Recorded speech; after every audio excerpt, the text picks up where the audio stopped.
வணக்கம். நீங்கள் இணைந்திருப்பது நியூஸ் ஃபர்ஸ்ட் மதிய நேர பிரதான செய்தியுடன். இணைந்திருக்கும் நான் சாம்பவி குமாரலிங்கம். விரிவான செய்திகளுக்கு செல்லும் முதலில் தலைப்புச் செய்திகள். எரிபொருள் விலையை அதிகரிக்கப் போவதில்லை, மின்சக்தி எரிசக்தி அமைச்சு உறுதி. முன்னாள் அமைச்சர் பசில் ராஜபக்ஷ எதிர்வரும் 20ஆம் திகதி வரை விளக்கமறியலில்.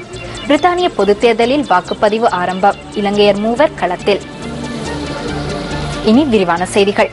எரிபொருட்களின் விலையை அதிகரிப்பதற்கு அனுமதி வழங்குமாறு இலங்கை பெட்ரோலிய கூட்டுத்தாபனம் மற்றும் லங்கா ஐஓசி நிறுவனம் ஆகியன கோரிக்கை விடுத்துள்ளன.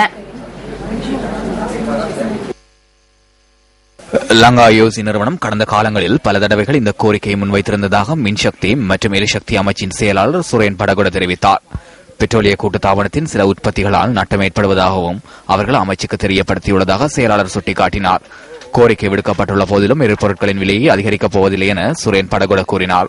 எரிபொருட்களின் விலைகளை அதிகரிக்காது மாற்று வழியில் பெட்ரோலிய கூட்டுத்தாபனம் மற்றும் லங்கா ஐஓசி நிறுவனம் ஆகியவற்றின் நட்டத்தை குறைப்பதற்கு நடவடிக்கை எடுப்பதாகவும் அவர் தெரிவித்தார்.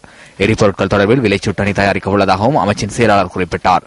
புதிய விலைச்சுட்டன் அடுத்த மாதம் அளவில் அறிமுகப்படுத்தப்பட உள்ளதாக மின்சக்தி மற்றும் எரிசக்தி அமைச்சு மேலும் சுட்டிக்காட்டியது.